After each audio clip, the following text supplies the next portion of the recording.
What's going on, everybody? Welcome back to Flight Time episode number 20. Got to give a big thank you to all the new listeners and everybody who listened to episode 19 when we were talking about the Skydio 2. Big thank you. That was probably our biggest episode. And to sort of follow it up, we have news like we talked about in the last episode where we thought that DJI would have an answer. They sort of do. Billy?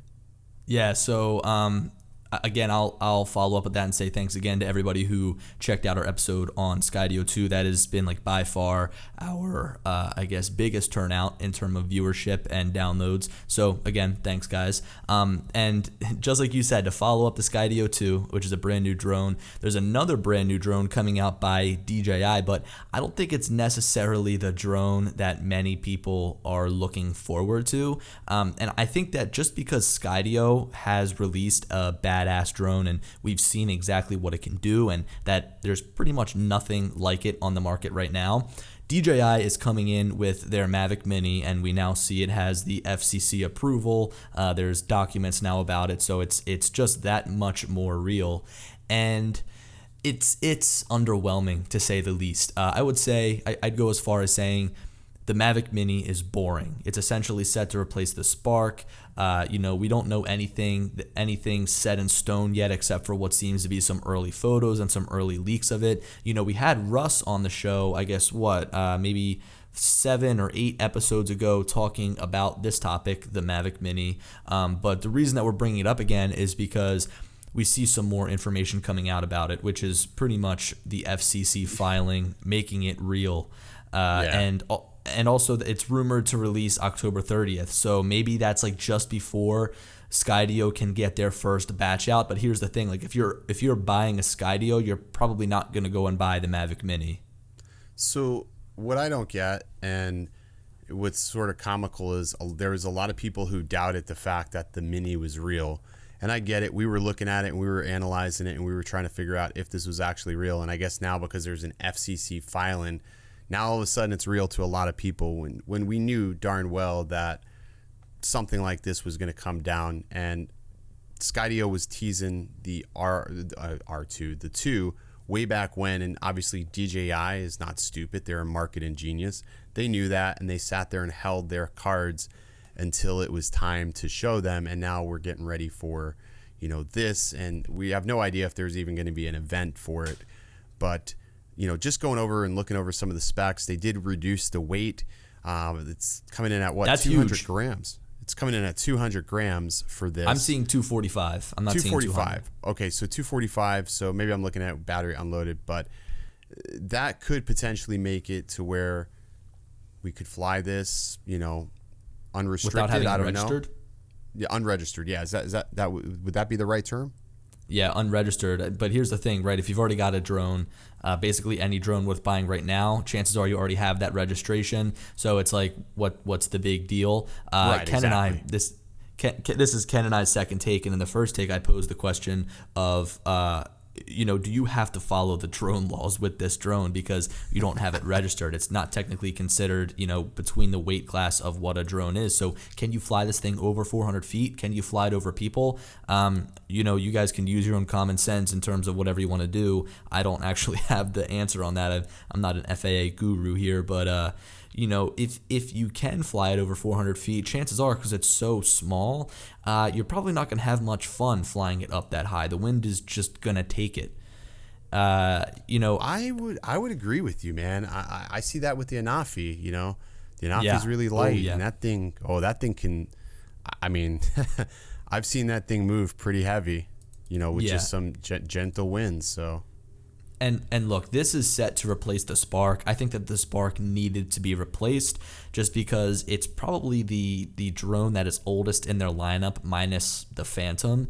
I remember the Spark was like back when I almost first started my YouTube channel. That was like the first drone that came out after I started my YouTube channel, which was pretty cool, and it kind of holds a special place in my heart. But the lineup is kind of all messed up, like it's everywhere, right? DJI's drone lineup. So they've got the Spark, and then they've got the different Mavic drones, and then you get into the Phantom and the Inspire. I think that the Spark is kind of like it comes out of nowhere.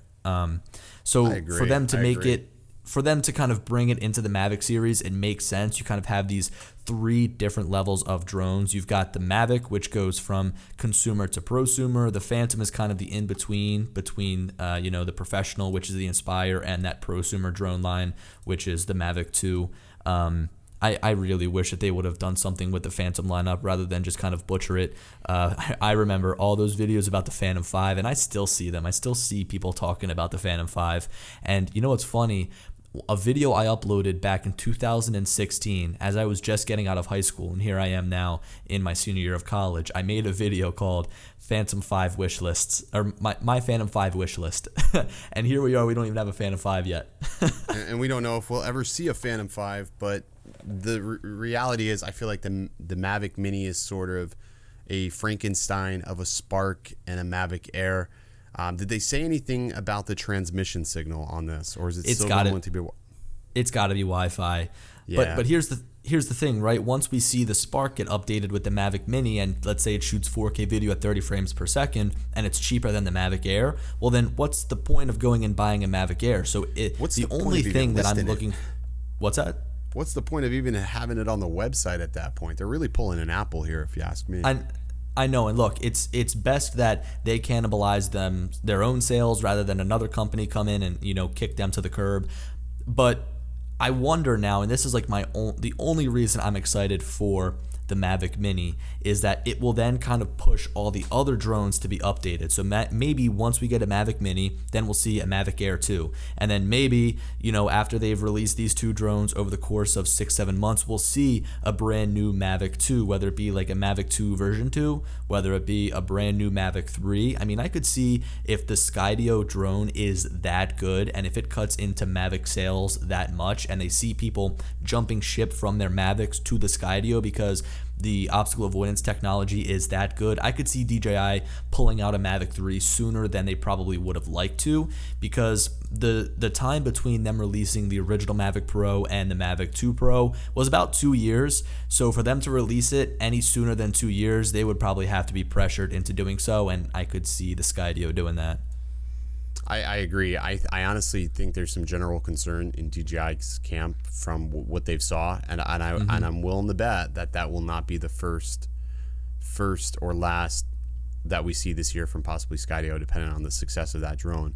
So I'm not going to speculate, but it's hard to think that they don't listen, they don't take. I mean, they've been very active in the community and watching the videos. They see if they see every video on them, So it's like they really do.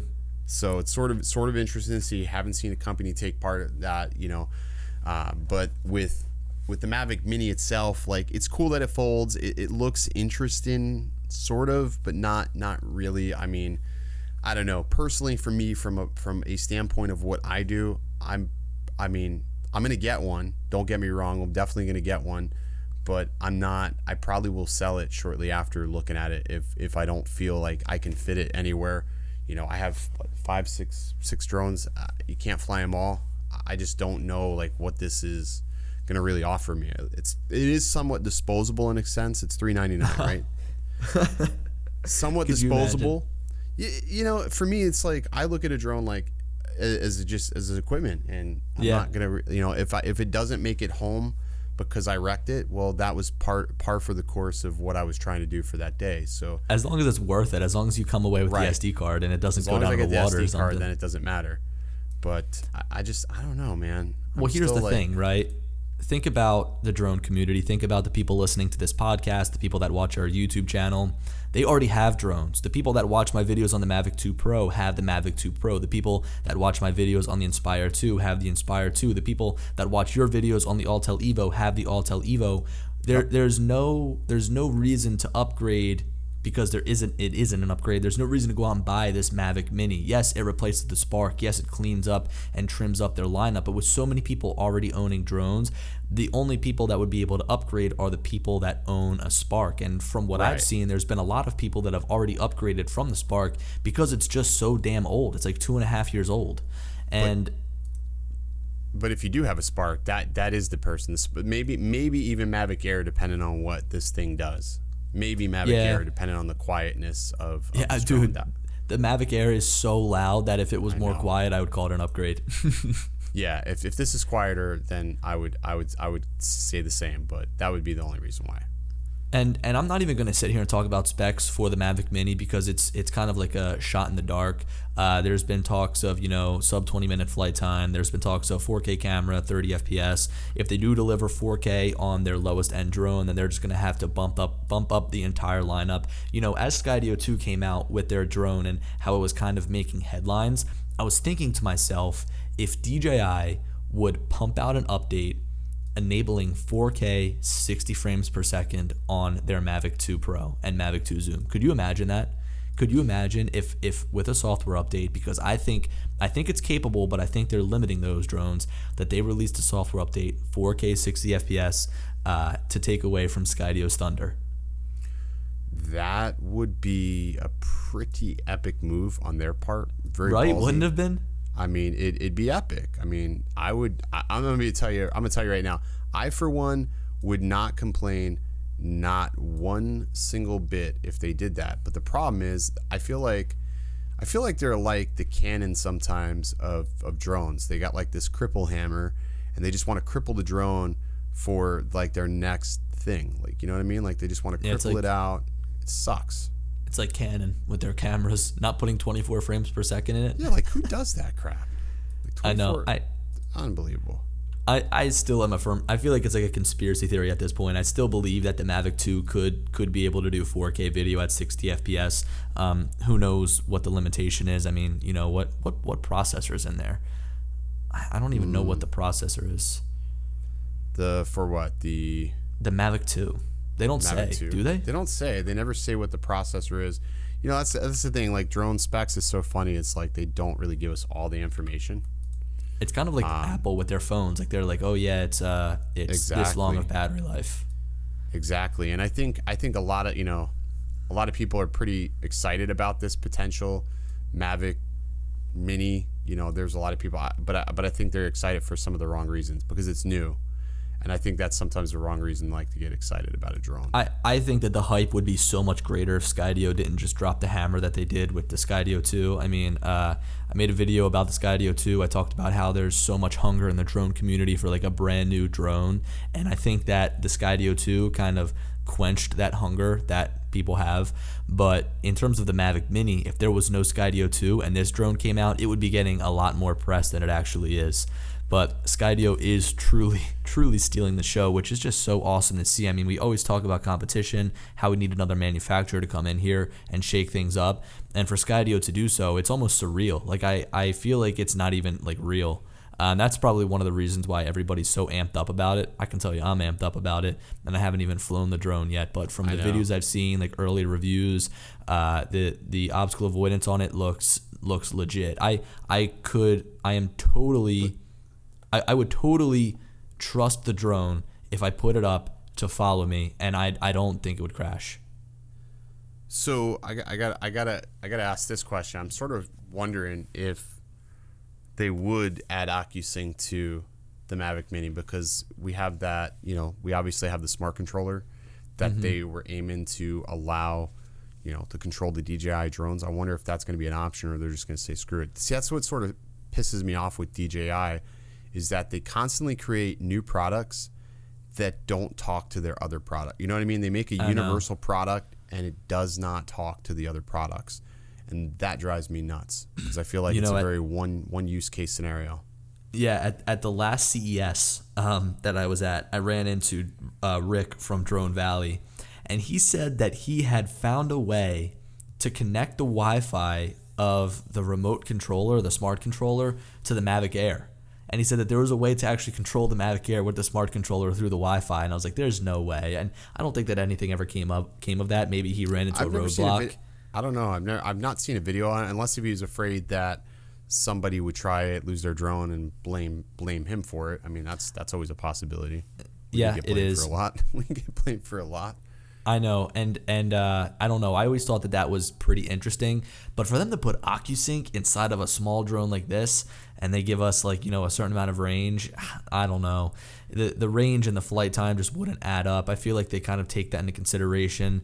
because the Mavic 2 Pro, 5 miles, once you get out to 5 miles, it's pretty much time to turn right back around and come back. I could see them maybe putting older tech in here like OcuSync 1.0, but OcuSync 1.0 is not bad by any means. OcuSync 2.0 is just so much better than 1.0, but they could always take that older technology and put it into a drone like this, and I think it really would help with things like interference. These Mavic Minis would probably be aimed at somebody who is just getting started, who wants to fly in their backyard, in their neighborhood, and that's where you get a lot of interference because of all of the Wi-Fi routers, especially if you live in like a city. It can be pretty tough to fly a Wi-Fi drone. Yeah, I agree with that. I mean, I've seen that from time to time, that flying in a city is where I see a lot of my, or anywhere. I'll say city's probably not, because people get all crazy about that. I would say any urban area where you have any sort of amount of wireless interference, you're going to have to contend with that.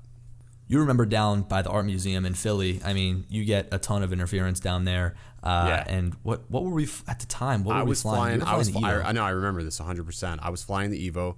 You were flying the Phantom, and it was the first time I was at this. I was there. I came up, brought the Evo up, and I was getting really aggravated because first I was dealing with magnetic interference, and then the second thing was I was flying. Remember those train tracks that were nearby there? Mm-hmm. Every time I went by the track, I would just get nothing but breakup at the time, and yeah, it was just to the point where I couldn't actually enjoy my flight. Yep. Yeah. No, I know what you mean, and flying a Mavic Mini out there would just kind of be like a death sentence. I've flown the Spark out there before, and it's just no fun. How much damage would you think that would do if it fell? The Spark? Yeah, the new one, the Mavic Mini. I mean, probably little to none, I imagine. It'd probably feel like an acorn falling on your head. Yo, you want to hear a funny story about an acorn? Yeah. I was out shooting a home for a contracting company for they do remediations on homes, and there was this really nice, beautiful home that they had restored, and I was flying underneath of a tree. The problem with this house, because it was so old, is that it was like really long. So, you're trying to fit the whole entire house into the frame, the garage and all. And you've got so much room on the top and bottom because the house is so long. So anyway, I'm going and I'm moving back, and I'm right near a tree. An acorn fell from the tree. It hit one of the blades of my Mavic 2 Pro. It stopped the motor, and the Mavic 2 Pro fell to the ground because of an acorn falling from a tree. This acorn was, I would say, it's pretty big. But anyway, the acorn fell onto the propeller. The propeller stopped, and the drone fell, from like thigh height. And I just walked over. It was fine. I picked it up, turned it off, turned it back on, and but yeah. I told some people about it, and they couldn't believe me. They didn't believe that it actually fell, but it was pretty funny. That's insane, man. But I mean, I've seen weird stuff. Not like acorn weird. I mean, that's unreal though, that it stopped the motor like that. That was the Mavic 1, right? No, the second, the Mavic 2 Pro. But you have some luck with that thing, man. I can't believe for how many times you've had some sort of freak accident with it, that it's still alive. I know, yeah. That drone's a trooper. That's a freaking beast, man. Here's the thing, okay? DJI makes great drones. We talked a little bit, we questioned the longevity of these drones, like with the battery swelling and things like that. But at the end of the day, these drones are made really well. And something I'm interested to see is how well this Skydio is made. Because if it does have a crash because the sensors fail, I wonder how it will be able to hold up. And I think that one of the biggest things that will help it, and maybe it won't help it, is the fact that it doesn't have folding arms. So it's like a rigid design. So it's not like you have something that can easily break. But then if you run into something with the arm could snap. Whereas if the arm has a little bit of give, like the Mavic, it could just fold backwards. So True. I don't know. It's going to be interesting to see.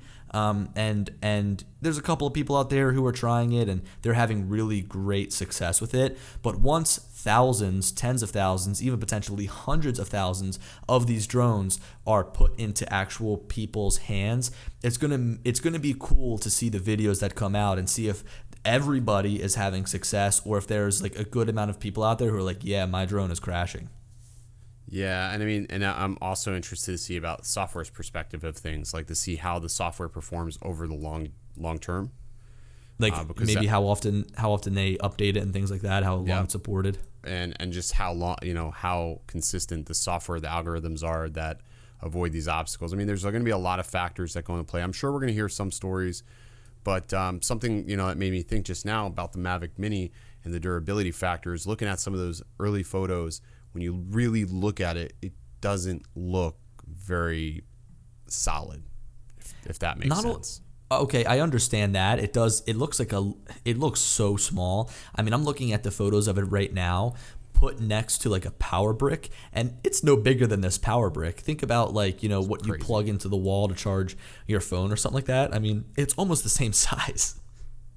Yeah, that's sort of nuts if you really think about it. I mean, that they've created a product quite literally that small for one, but still, I mean, I don't know. I've been looking at photos, scouring, and just thinking, and it just doesn't look like something that's very, very durable if it does fall. And I would love to see what their repair costs are going to be for anything like that, because you're going to get new pilots that are going to get these. I forgot to tell you, like, I wrecked my Tello. I sent it in. It's $79 plus an hour of labor to replace a motor on the Tello, and by the time it's all said and done, it's $100. So it's like It costs as much as the Tello. Yeah, it's like it's stupid. Like, just send me a new Tello then. You could buy a new one for basically less money. Basically, so I just hope, though, in the end result of everything this year, from our end of things, from the drone community's end, and people who are a fan of drones and fly, and they like to, I guess, I don't know if collect is a good word, but I'm going to use that they true up their lineup and like simplify it a little bit. I think it's like you said, it's overcomplicated. They need to eliminate the Mavic 2. The Mavic Air needs to be sunset. That needs to go away. Do you think it needs to be replaced though? No, I think just end that. Sunset that. Say, okay, this is end of life for here. We're going to continue to support it, but we're not going to continue to sell any new. I mean, think about it. Like, why would you really need the Mavic Air? It's the most obnoxious drone ever created. It's like basically what you would do if you were trying to drive somebody insane. You just if you wanted somebody to come out of their house, like if you had a hostage situation, you send in a swarm of Mavic Airs, and you just keep rotating them. Eventually, they're just going to come out with their hands up because they can't stand the sound of the Mavic Air. I know, right? The Mavic Air is insanely loud, and remember that issue that it had in the very beginning, where in cold weather it would shake uncontrollably, shivering. I didn't have that problem. Well, yeah, you live in Florida. Isn't it a great day to be in Florida? It's getting pretty cold up here. A spot I was cleaning up some of my hard drives today, and I've got some archive drives for my YouTube videos. I just started probably like 100 videos ago. The past 100 videos, I keep every single video clip. I keep the Final Cut Pro project. I keep everything. But I wasn't deleting the render files from those videos. So I had like 4 terabytes being taken up across my archive drives. Wow. that were just allotted to the render files. I went through, I cleaned them up, but in the process of doing that, I saw Kings Park come back up. Dude, that place was so cool to fly. Did they destroy that place yet or no? I don't think so. I mean, that was probably one of the coolest like pieces of architecture I flew. I would fly that again. Take a different drone this time and do an entirely different aspect of that. Yeah. I don't keep my backups. Like when I edit a video, because obviously Premiere, you make projects. And what I'll do is I'll let it go about 15, 20 projects, and then I clear the projects out because I feel like I can't be focused if there's too much in my my window, and I just clean the hard drive out. I'm constantly cleaning stuff, but I archive the original folder, like the original files, but then that's all I archive. Yeah. No, it works. It works. I'm really excited for the Skydio 2 because I'd love to take that to some of the places I've already gone and compare it to old footage and stuff like that. But I think that that's pretty much the how do I say this? That's pretty much how this entire episode has gone. We're excited for so many other things other than the Mavic Mini, and I think that's going to be the general consensus throughout the entire community. Like it's such a shame. it's such a shame that they're releasing this drone right now.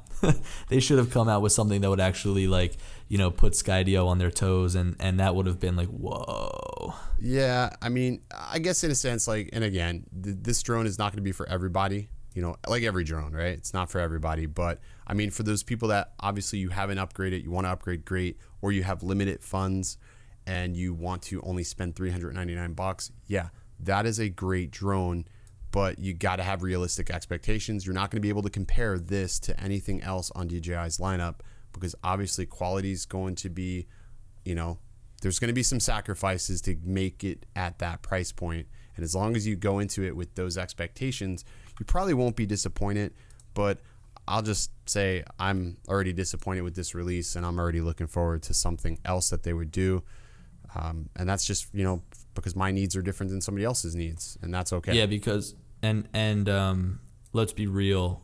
Like I said, and like you said in the last take, there's so many people on this channel that fly drones already. I couldn't see many people actually going and upgrading, which is kind of a shame. We got seasoned pilots that follow us, like actual, what do they call that? The hell, novice pilots, people that take this like super serious. That's our audience. So they're not gonna, they're probably all like laughing like, we're not gonna buy this. Yeah. They're smarter what? They're smarter than that. Yeah. I think there's not much more to talk about the Mavic Mini. This topic has been, been discussed for the past couple of months, and now it seems like we're really close. We're really close to getting it. It seems like a drone that DJI would release just before the holiday season. It's going to be a great drone to give to kids. It's going to be a great drone to. This is a reaction drone for DJI. Yeah, but it's not the right reaction drone. No, it's not. But I feel like this is like the iPhone SE of drones right now. Yeah. I agree. So that's really what this is. But anyways, guys, real quick too, I don't know when this episode's going to air, but we also have Spin Up 2019 happening on October 19th. So if you haven't already gotten tickets or you plan on going out there, make sure you stop in. It's going to be a great event. Sweet, man. I'm unfortunately not going. I've seen you enough this past few months. I was supposed to go to Philly. Have you decided about you're gonna go to UAV or no? Yeah. Okay, cool. So we're gonna be hanging out in Vegas again, anyways. Yeah. So that'll be sweet. I had to choose appropriately whether I was gonna go to UAV or Spin Up, and I chose UAV. Which, when we're talking about UAV, it's the commercial UAV Expo. I'm excited for that. I think you're going to get a lot out of that, and I think it's going to be a good event for us to learn more about the commercial side of the industry. And I don't think too many people are actually covering commercial UAV, which we can at least shed some light on all that. Yeah, I know it is going to be pretty interesting. I wanted to get out to Airworks, but unfortunately wasn't able to. Yeah. Alrighty, guys. Well, thanks for tuning in. Let us know what you guys think of the Mavic Mini down in the comment section. If you're on YouTube, I think there might be some other comment sections if you guys are listening to us on Spotify or Apple Podcasts. You can also tweet at us. I am at Billy Kyle. Ken is at Original Dobo. Feel free to come and join us on Twitter, because that's where we'll go back and forth with you guys if you want to discuss more. But anyway, thanks, guys. Adios. We'll see you next time.